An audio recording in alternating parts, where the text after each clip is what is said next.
But here's the thing about this, right?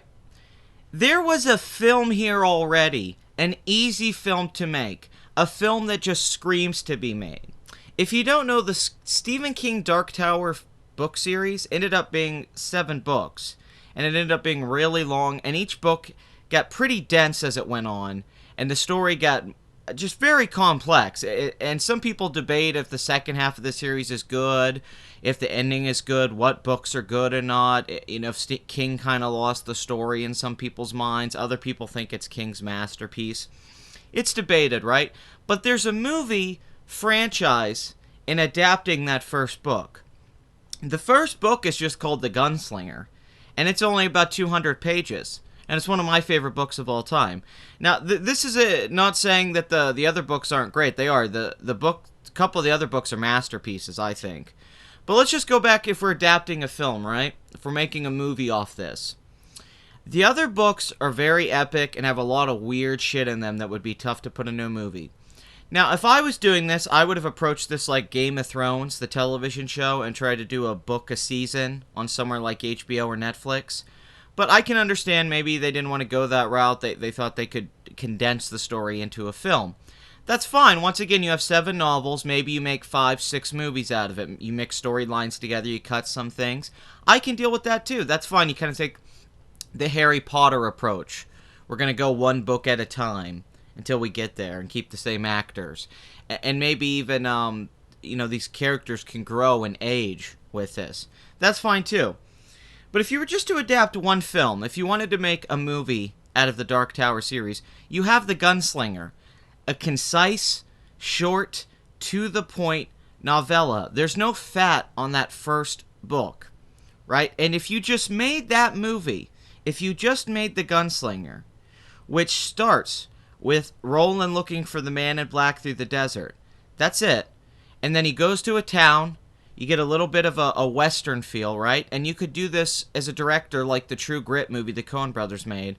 Because I'm going to get into a few things later about the production of the current Dark Tower film and why it's a disaster. But why they should have just made the first book as the film and established that, then see where you go from there. Is majority of the first book is Roland goes to this town. I won't try to spoil it too much. Some bad shit happens, and then a shootout goes down at some point in the book, and it's a highlight of the book, really. It's amazing. It's this terrific shootout. King writes it perfectly. You could totally see it as a movie. And when you think about this movie, you're like, wow, you would have this kind of film that's a Western sci-fi genre mixer that really kind of settles you into it, and then burst you with this the shit hits the fan moment, like kicks you in the balls, which is what the book does. It has this moment where you're like, oh shit. This is what the story is. This is the kind of stuff we need to be prepared for. And it really shows you why he's the gunslinger. You get some flashbacks and backstory to Jake's life. I mean, not Jake, Roland's life before. Jake shows up in the story of the boy, but he doesn't have this long origin story. He's just there. He's just there in that first book, and the story happens. King doesn't spend a bunch of time on exposition or trying to explain things to you. Just lets it happen. And then you get to the end. Once again, no spoilers. Things get pretty dark.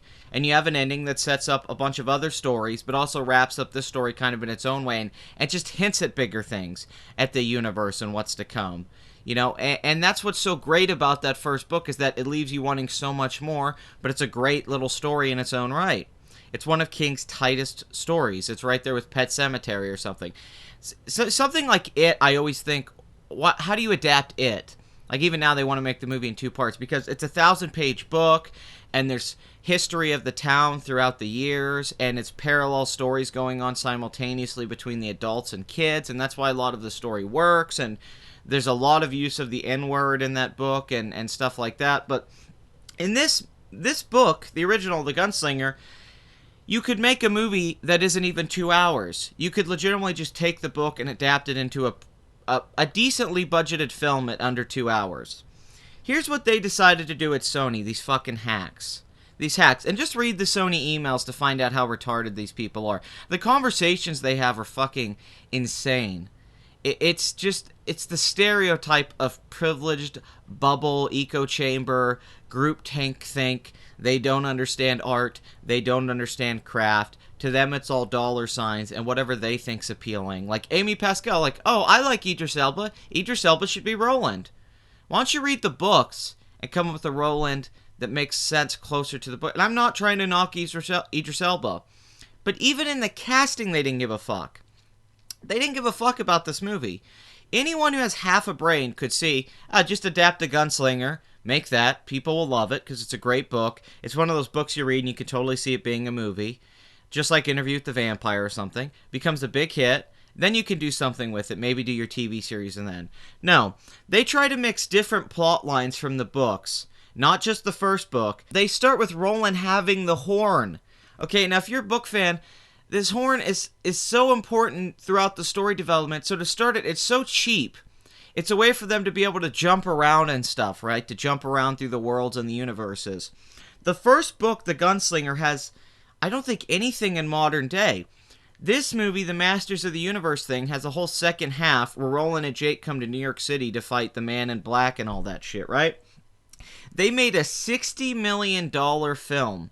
This film cost $60 million, which is low budget, really, and tried to present it as this epic scale blockbuster.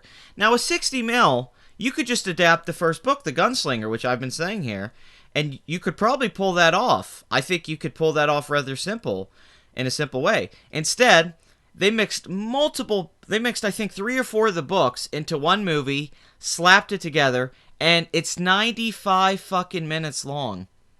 95 minutes. Now you'd say to me, could you make The Gunslinger into a 95-minute long movie? I'd say yes. I'd say you could do that. Do I think you could mix all of the books in different ways and change up the timeline and the mythology and how you want to do it to tell a broader story in 95 minutes through the 7 novels? No, that's fucking insane. Why they thought that was a good idea is baffling. It was an awful idea. Now you could say, well, then you could just do whatever you want. You could take the best parts of the books and slap them together. That's true too. So then fuck it, just make a 2.5 hour epic $150 million movie that you go broke on. Go for broke on every point of it. No, they were trying to be safe with this. They didn't want to put too much money into it to make it a big blockbuster.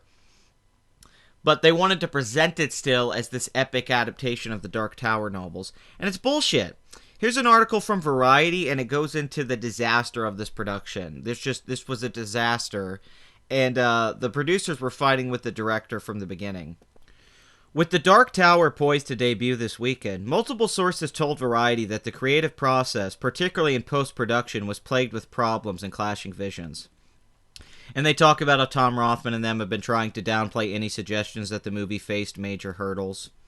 And even Spider-Man Homecoming, which I've been following on my box office weekend breakdown, very disappointing numbers. Some people are trying to spin it. It's very disappointing. It's going to be the lowest grossing Spider-Man film worldwide, with inflation included, outside of The Amazing Spider-Man 2.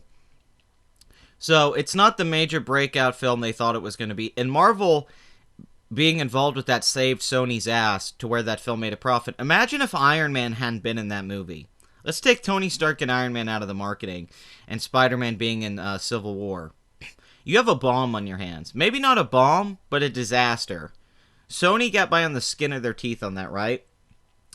But when Arkell delivered an early cut of the picture that alarmed Wixzik and Rothman, they considered bringing in a more experienced filmmaker to recut it. While the two men deny this and insist their joint contribution was limited to giving the director notes, one insider said that Rothman spent hours in the editing bay offering his input.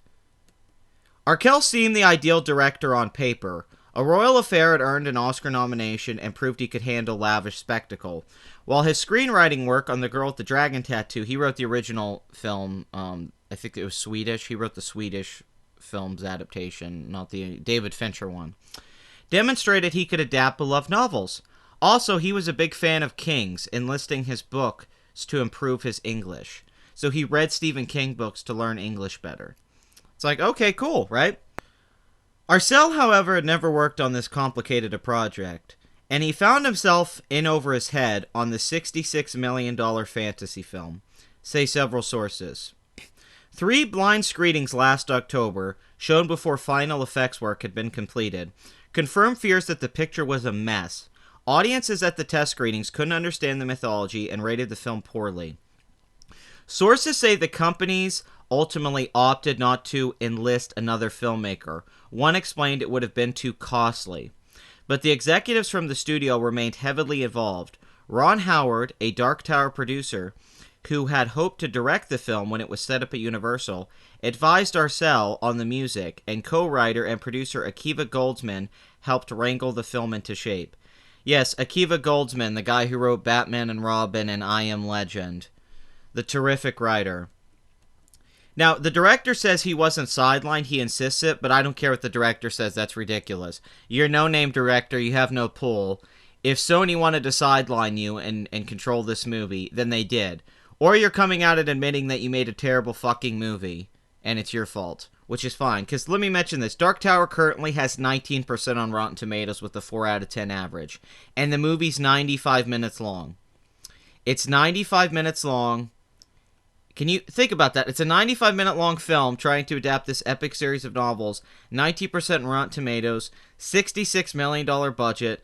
This just sounds like a disaster. Listen to some of these reviews. None of the characters click, nothing feels innovative or interesting, and the story is in no way compelling. After all that, The Dark Tower didn't turn out so bad. It didn't turn out good either. Shrinks a woolly mammoth plot into lapdog size, defying anyone considering King's literary opus unfilmable. Those people are right. The Dark Tower is a shot to the heart of a cinematic intrigue, as Stephen King's beloved story loses all magic in its big screen adaptation. Watching the movie, you can't help but feel you missed a key scene, a puzzle piece that makes everything click together.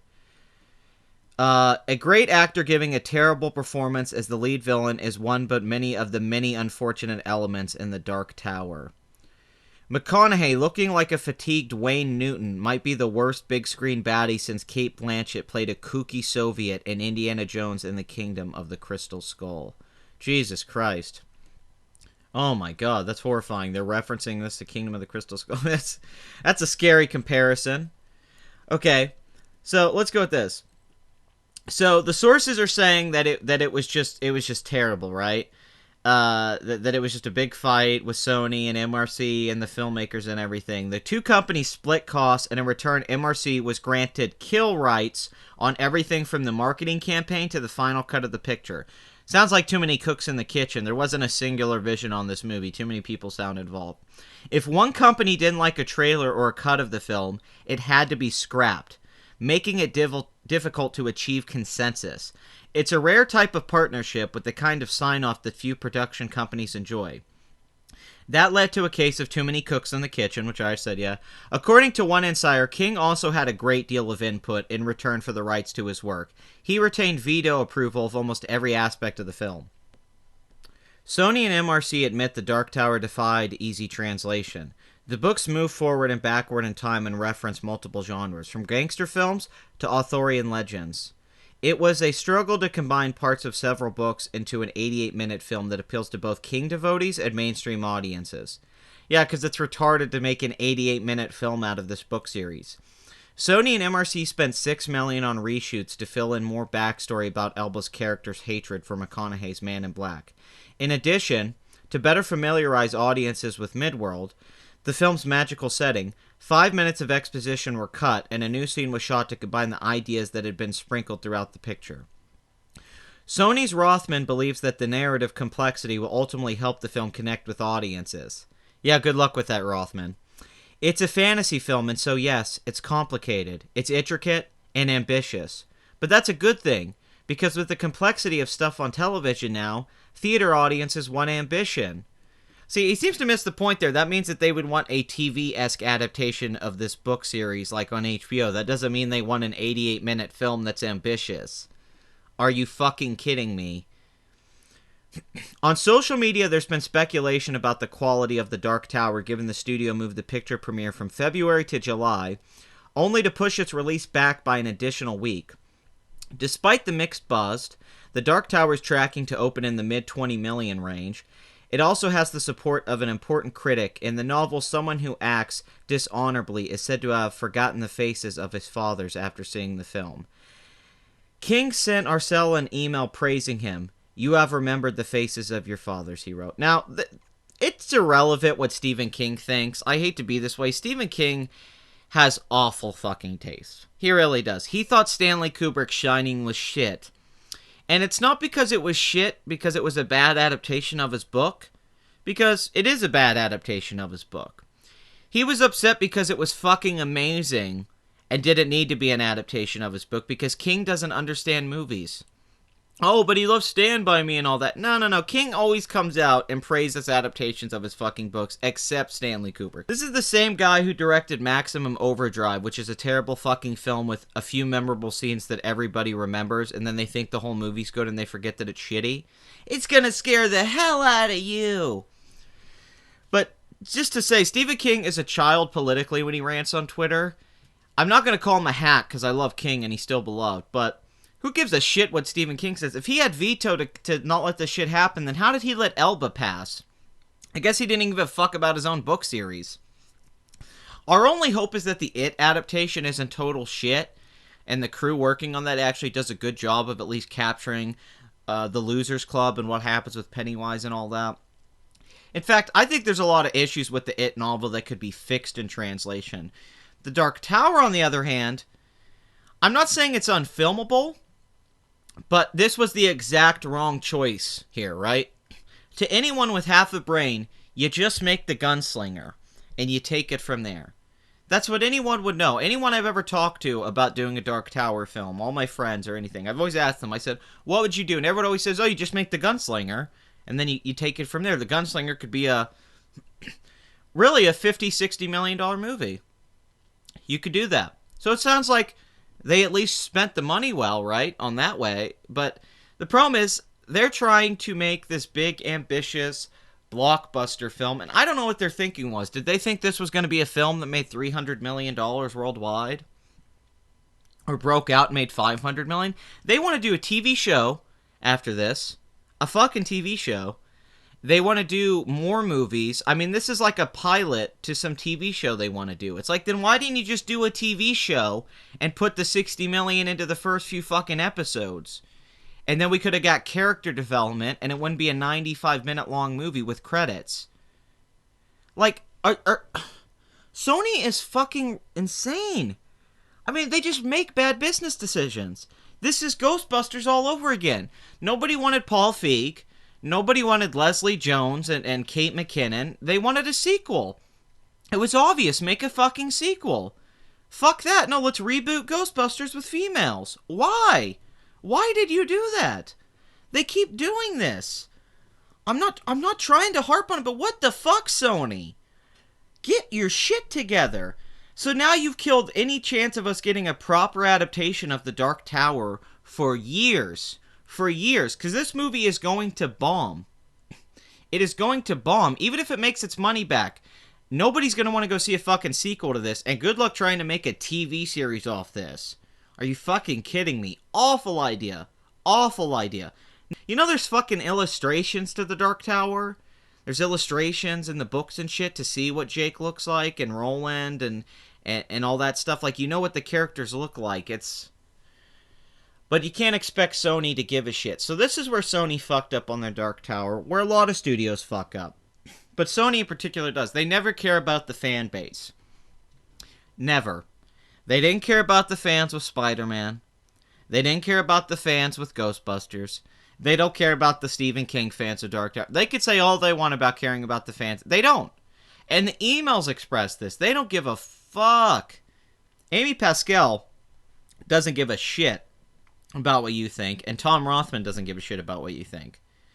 These two people need to be fired. Now, I think Amy Pascal did have to step down, but she's still involved. Tom Rothman, who used to work at Fox and gave us X-Men 3, he needs to be fired. I mean, I'm sorry, you need your Kevin Feige's and what have you to make this shit work. Say what you will about WB and how the DC universe has worked out, but they still got Wonder Woman and Patty Jenkins. Sony hasn't had a hit in a while that wasn't dumb luck. Like dumb luck or something happening. They can't produce hit films. I mean, even the Emoji Movie. Jesus Christ. It's like, come on, guys. What were you thinking? They're just trying to make these, like, cinematic universe or copy other films. Like, hey, the Emoji Movie. Let's copy the Lego Movie and Inside Out. Yeah, that's a great idea. Let's just copy other things. You guys don't know how to produce anything. Fire the heads of Sony. Get your shit together. They're so lucky they have the PlayStation. They're so lucky that the risk on the gaming industry for Sony paid off, because their film department is in complete crisis. Because once again, they took something that could have turned into a major franchise, be it on TV or in film, and they had a perfect book there to adapt The Gunslinger into a movie, which is what I really wanted to get at here, is that it was simple. There was a simple fucking movie here. You just make that first book into a film. They didn't want to do that because studio heads are fucking retarded. They want everything. They want that Marvel money. They want that billion-dollar franchise. And they don't think about making that film that, you know, may only make 250, 300 mil worldwide, but it builds the franchise. The Batman Begins, if you will. When Batman Begins came out, it wasn't a huge hit. It only made $375 million worldwide on a $150 million budget. It really wasn't a big hit. It only did okay. But then the DVD sales, they ended up making $200 million. And then when Dark Knight came out and The Dark Knight Rises, both films made $1 billion. That's because Batman Begins was fucking good and had good word of mouth, and people were excited to see sequels to it. That's how this works. It's like Terminator 1. James Cameron made Terminator 1 and it kicked fucking ass. And it was a big movie, but it wasn't like one of the highest grossing films of the 80s or anything. It just did really fucking well. And it had a low budget. Then he waited years to make a sequel. And then by the time Terminator 2 came out, Arnold Schwarzenegger was the biggest movie star in the world, and everybody had seen the first movie, and it was the first film to cost $100 million. He went from a $6 million film to a $100 million film. Because that's how big the Terminator franchise became. That's how you make a fucking movie. You got to get the audiences invested in the first part. Then you can make your universe. James Cameron made that first Terminator film. Chris Nolan made that first Batman film. Everybody really liked the characters and the story and the universe and the world building. And then they wanted to see other stories in that universe. That's how it fucking works. Sony doesn't even get this basic idea. They want to have it all without earning it. But you have to earn it, and you're ungrateful to fans who make these things successful and even get to the point that a Dark Tower movie is being demanded. It's going to be a huge hit. I think it's going to open to 50 million, if not more, and become a huge hit, even if it sucks. This film doesn't have the goodwill of being, you know, people having nostalgia for the miniseries and everyone knowing it. Dark Tower is an epic book series, and not everyone's read it. Even all Stephen King fans haven't read it, and there's a lot of debate about it. So you have to be careful with how you adapt this. So instead of taking the safe bet and going with The Gunslinger and making a good sci-fi western genre mixer that kicks ass with Timothy Olyphant as Roland, you motherfuckers, you have the perfect actor out there, Timothy fucking Olyphant. Keep McConaughey, have the badass shootout. That would be your only real moment of budget.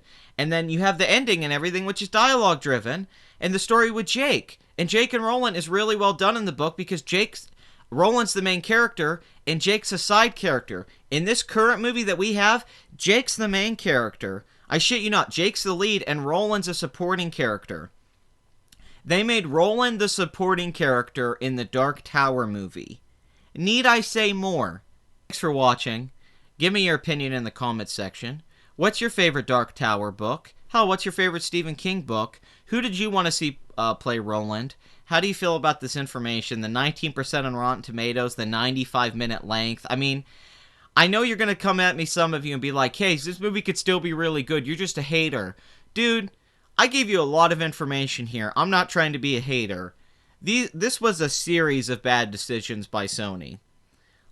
I have to fault them for this. This was a series of bad decisions from a business standpoint and a quality standpoint. Okay, and that has to be noted, and we have to call studios out for this shit, because then we'll never get good fucking movies. Please subscribe and like, and thank you for watching. I'm sorry if I ranted a little bit too much here, but this pisses me off. I hate laziness and arrogance when there's such a simple film there, and I've always wanted to see an adaptation of The Gunslinger in particular. It's always been a movie in my head I thought about since I was a kid. And, you know, they overthought it. They overthought everything about this. They didn't realize that it was there the whole time.